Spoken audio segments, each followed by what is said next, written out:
The musical score plays an even greater role in The Godfather, Part 2, than it did in the original film. Nostalgic, mournful, evoking lost eras, it stirs emotions we shouldn't really feel for this story, and wouldn't, if the score were more conventional for a crime movie. Why should we regret the passing of a regime built on murder, extortion, bribery, theft, and the ruthless will of frightened men? Observe how powerfully Nino Rota's music sways our feelings for the brutal events on screen. At the end of Francis Ford Coppola's masterwork, The Godfather, we have seen Michael Corleone change from a young man who wanted to stand apart from his family to one who did not hesitate to take up the reins of control. In Part 2, we see him lose his remaining shreds of morality and become an empty shell, insecure and merciless. If the score evokes pity, it is Michael's self-pity. In attempting to fill the shoes of his father, Michael has lost sight of those values that made Don Corleone better than he had to be and has become a new godfather every bit as evil as he has to be. If Rota's score had been energetic and pounding, we might see him as more closely paralleling Tony Montana in a better film, Brian DePalma's Scarface. But the score is sad, and music can often evoke emotion more surely and subtly than story. Consider how deeply we are moved by certain operatic arias that are utter nonsense. The devolution of Michael Corleone is counterpoint by flashbacks to the youth and young manhood of his father, Vito.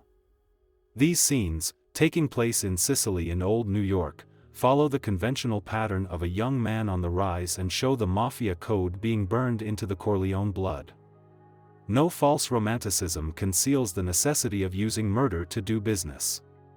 Such events as Vito's murder of the minor league New York Godfather have their barbarism somewhat softened as Coppola adopts Vito's point of view and follows him as he climbs rooftops to ambush the man and successfully escapes.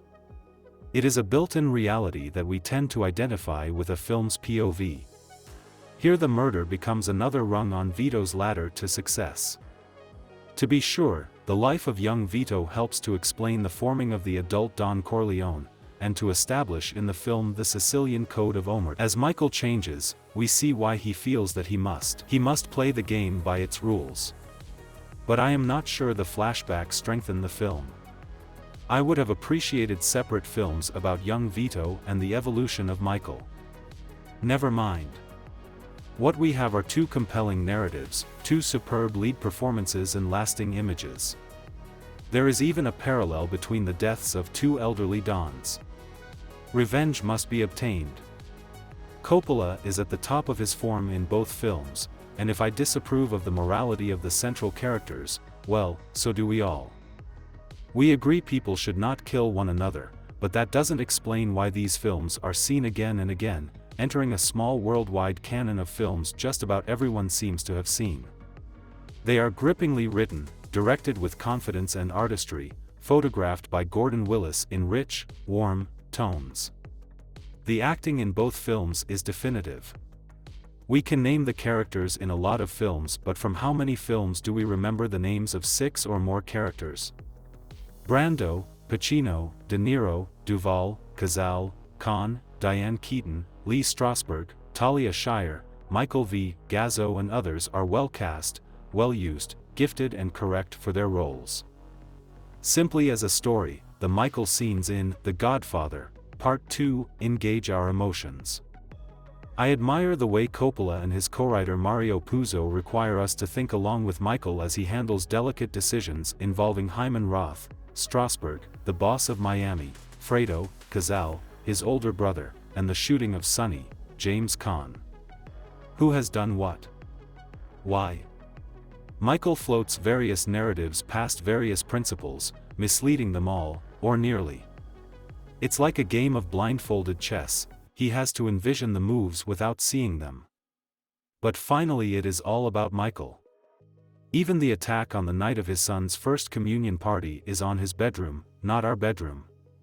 His wife, Kay Keaton, leaves him, and his focus does not waver, he will keep his son.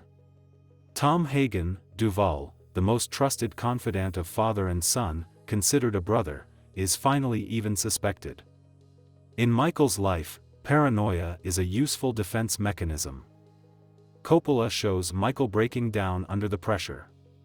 We remember that he was once a proud war hero, a successful college student, building a legitimate lifestyle. But on their wedding day, Kay first began to fully realize what an all-controlling cocoon the Corleone clan was. There would always be things she could not be told about, could not be trusted with. Finally, Michael has no one to tell or trust except his elderly mother. Michael's desperation in that intense conversation explains everything about the film's final shot. So, Part 2 is finally a sad film, a lament for loss, certainly. It is a contrast with the earlier film, in which Don Corleone is seen defending old values against modern hungers. Young Vito was a murderer, too, as we more fully see in the Sicily and New York scenes of Part 2. But he had grown wise and diplomatic, and when he dies beside the tomato patch, yes, we feel regret. An age has closed. We feel no regret at Michael's decline. The crucial difference between the two films is that Vito is sympathetic, and Michael becomes a villain. That is not a criticism but an observation. The best films balloting on IMDb.com lacks credibility because popularity is the primary criteria. But hundreds of thousands do indeed vote, and as I write, the top 4 films, in order, are The Shawshank Redemption, The Godfather, The Dark Knight, and The Godfather, Part 2. Of all of the reviews I have ever written, my 3-star review of Part 2 has stirred the most disagreement. Sometimes it is simply cited as proof of my worthlessness. I've been told by many that Part 2 is a rare sequel that is better than the original. Have I changed my mind? No. I have read my review of Part 2 and would not change a word. Then why is it a great movie? Because it must be seen as a piece with the unqualified greatness of The Godfather. The two can hardly be considered apart.